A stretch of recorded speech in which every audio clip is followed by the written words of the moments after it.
आकाशवाणी सोलापूर. नमस्कार. सोलापूर दिनांकासाठी मी सुदर्शन सुतार. सुरुवातीला ठळक घडामोडी. भीमा नदीचा पूर ओसरला, पंढरपुरातील स्थिती पूर्ववत.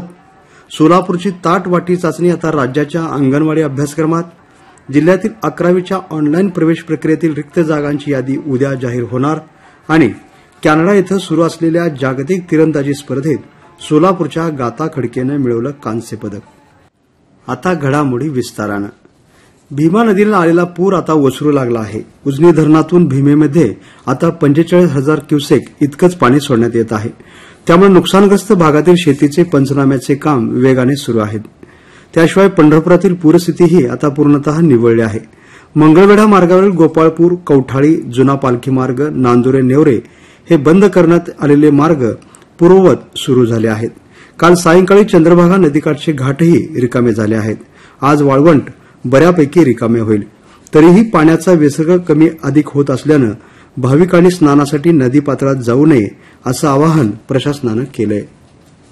मसुरी येथील आयएएस अधिकाऱ्यांच्या प्रशिक्षणात ग्रासरूट इनोव्हेशन मार्गदर्शन म्हणून याआधीच नावाजलेली सोलापूरची ताट वाटी चाचणी आता राज्याच्या अंगणवाडी अभ्यासक्रमात दाखल झाली आहे. यावर्षी नव्यानेच आखण्यात आलेल्या बालशिक्षण सेवांतर्गत प्रमाणपत्र अभ्यासक्रमात सोलापूर जिल्हा परिषदेच्या या यशस्वी उपक्रमाचा समावेश करण्यात आला आहे. शिटफळ तालुका मोहोळ येथील बोलवाडी प्रकल्पाचे योगेश आणि जयप्रदा भांगे हे या चाचणीचे निर्माते आहेत. शालेय शिक्षण विभागाने इयत्ता 11वीसाठीच्या ऑनलाईन प्रवेश प्रक्रियेचा अंतिम टप्पा जाहीर केला आहे. तसंच अजूनही प्रवेश न मिळालेल्या विद्यार्थ्यांसाठी उद्या रिक्त राहिलेल्या जागांची यादी जाहीर केली जाणार आहे. पुढच्या 2 दिवसात विद्यार्थ्यांच्या पर्यायानुसार जागा वाटप होतील. यामध्ये विद्यार्थ्यांना मेरिट क्रमांक आणि कट ऑफनुसार जागा मिळतील. त्यानंतर 29 आणि 30 ऑगस्टला प्रवेश निश्चित होईल असं सांगण्यात आलं. कॅनडा येथे सुरू असलेल्या जागतिक तिरंदाजी स्पर्धेत सोलापूरच्या गाता खडके हिनं भारतीय संघाकडून खेळताना कांस्य पदकाची कमाई केली आहे.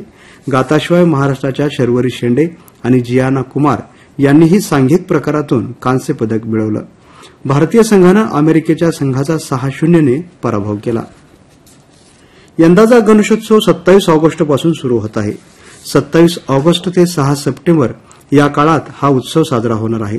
यंदा सोलापूर शहरात 1140 तर ग्रामीण भागामध्ये 3014 सार्वजनिक मंडळे गणेश मूर्तीची प्रतिष्ठापना करणार आहेत. ग्रामीण भागातील 25 पोलीस ठाण्यातील अधिकाऱ्यांनी एक गाव एक गणपती मोहिमेसाठी आवाहन केलं आहे.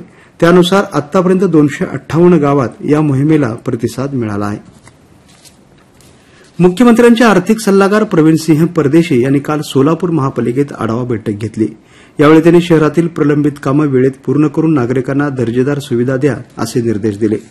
परिवहन विभाग, छत्रपती संभाजी महाराज तलाव, महात्मा गांधी प्राणी संग्रहालय तसंच शहरातील विविध महत्वपूर्ण प्रकल्पाच्या प्रगतीचा आढावा त्यांनी यामध्ये घेतला. तसंच महापालिका आयुक्त डॉ. सचिन ओंबासे यांच्याशीही त्यांनी स्वतंत्रपणे चर्चा केली. सोलापूरने यंदा प्रथमच प्लास्टिकयुक्त पॅकिंग सॅक आणि बॅगची निर्यात सुरू झाली आहे. या उत्पादनाच्या निर्यातीचा आकडा तब्बल 13,79,00,000 लाखांवर पोहोचला आहे. सॅक आणि बॅग उत्पादनात चीनची मोठी स्पर्धा आहे. पण आता या स्पर्धेत सोलापूरही उतरले आहे.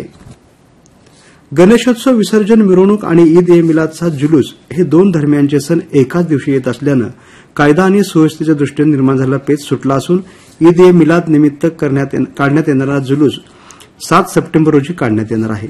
दोन्ही बाजूंच्या प्रमुख नेत्यांनी याबाबत चर्चांती सहमती दर्शवल्याने हा निर्णय आता झाला आहे. गोवा राज्य चित्रपट महोत्सवात अभिनेते विठ्ठल काळे यांनी मोहोर उमटवले असून काजरो या कोकणी चित्रपटासाठी सर्वोत्कृष्ट अभिनेता स्पेशल ज्युरी हा पुरस्कार काळे यांना मिळाला आहे. विठ्ठल काळे हे मूळचे पानगाव तालुका बार्शी येथील आहेत. याआधी बाप लेक या मराठी चित्रपटातील घडीभर तू थांब जरा ऐक त्याची धापरं या गाण्यानं त्यांना लोकप्रियता मिळवून दिली. या चित्रपटाचे लिखाणही त्यांनीच केलं होतं. या पुरस्कारानं आपल्याला ऊर्जा मिळाल्याची भावना काळे यांनी व्यक्त केली आहे. उर्वरित घडामोडी अल्पशा विश्रांतीनंतर.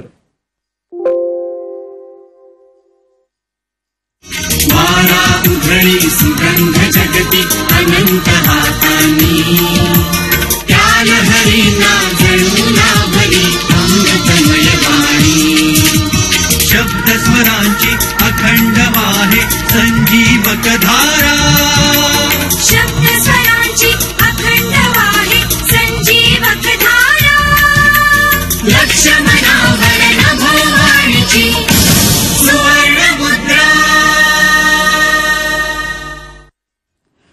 या घडामोडी आपण आकाशवाणीच्या सोलापूर केंद्रावरून ऐकत आहात. इंडियन अकॅडमी ऑफ पेडियाट्रिक्स तर्फे घेतल्या जाणाऱ्या नवजात शिशुतज्ञ फेलोशिप परीक्षेत सोलापुरातील डॉक्टर मिताली बोरगावकर यांनी देशात 3रा क्रमांक मिळवलाय. नवजात आणि अकाली जन्मलेल्या बाळांचं तसंच अतिदक्षता विभागातील गंभीर आजारांनी ग्रस्त बाळांचे उपचार देखभाली संदर्भातील कौशल्याची चाचणी या परीक्षेत घेतली जाते. शिवयोगी श्री सिद्धेश्वर महाराज मंदिरात काल दुग्ध रुद्राभिषेकाने श्रावण मासोत्सवाची सांगता झाली. गेल्या महिनाभरात 1.25 लाख भाविकांनी मंदिर समितीच्या वतीनं महाप्रसाद वाटप करण्यात आला. तर या काळात 3000 अभिषेक पार पडले. महाराष्ट्र, कर्नाटकासह पश्चिम बंगाल आणि आसाममधूनही भाविक या काळात दर्शनासाठी आले. अखिल भारतीय मराठी नाट्य परिषद मध्यवर्ती शाखा मुंबईच्या वतीने नाट्य परिषद करंडक 2025 या राज्यस्तरीय एकांकिका स्पर्धेच्या प्राथमिक फेरीची सोलापूर केंद्रावर काल सुरुवात झाली. याचं उद्घाटन नाट्य परिषदेचे अध्यक्ष प्रकाश वेलगुलवार यांच्या हस्ते करण्यात आलं. हृदय प्रशालेच्या मुळे सभागृहात 9 एकांकिका सादर झाल्या. आज उर्वरित 5 एकांकिका सादर होणार आहेत. यावेळी जयप्रकाश कुलकर्णी, दिलीप कोरके, तेजस्विनी कदम, विजय साळुंखे, संयोजक सुमित फुलमावडे यांच्यासह नाट्य रसिक उपस्थित होते. गोडगाव तालुका अक्कलकोट येथील मारुती मंदिरात काल शनी अमावस्येनिमित्त जिल्ह्यासह आंध्र, कर्नाटकातून मोठ्या संख्येनं दर्शनासाठी भाविकांनी गर्दी केली. काल पहाटेपासून मंदिरात रुद्राभिषेक, होम हवन विधी पार पडले. या निमित्तानं रक्तदान शिबिराचंही आयोजन करण्यात आलं होतं. सोलापुरातील डॉक्टर निर्मलकुमार फडकुले प्रतिष्ठानच्या वतीनं माजी केंद्रीय गृहमंत्री सुशीलकुमार शिंदे यांच्या वाढदिवसानिमित्त नवोदित गायकांसाठी 4 सप्टेंबरला सुगम गायन स्पर्धेचं आयोजन करण्यात आलं आहे. स्पर्धेत सहभागासाठी फडकुले सभागृहात संपर्क साधण्याचं आवाहन प्रतिष्ठानच्या वतीनं करण्यात आलं आहे. येत्या 2 दिवसात कोकणात बहुतांश ठिकाणी, मध्य महाराष्ट्रात आणि मराठवाड्यात तुरळक ठिकाणी तर विदर्भात बऱ्याच ठिकाणी पाऊस पडेल असा अंदाज आहे. या काळात कोकणात आणि मध्य महाराष्ट्रात तुरळक ठिकाणी जोरदार पावसाची शक्यताही व्यक्त करण्यात आली आहे. तसंच किनारपट्टी भागात सोसाट्याचा वारा राहील असा अंदाज पुणे वेधशाळेनं वर्तवला आहे.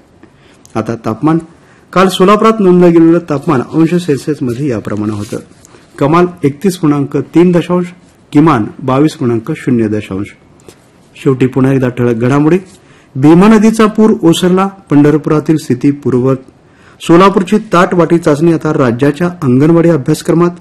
जिल्ह्यातील 11वीच्या ऑनलाईन प्रवेश प्रक्रियेतील रिक्त जागांची यादी उद्या जाहीर होणार. आणि कॅनडा इथं सुरू असलेल्या जागतिक तिरंदाजी स्पर्धेत सोलापूरच्या गाता खडकेनं मिळवलं कांस्य पदक. याबरोबरच सोलापूर दिनांकमधील घडामोडी संपल्या. नमस्कार. आता घडामोडी विस्तारानं.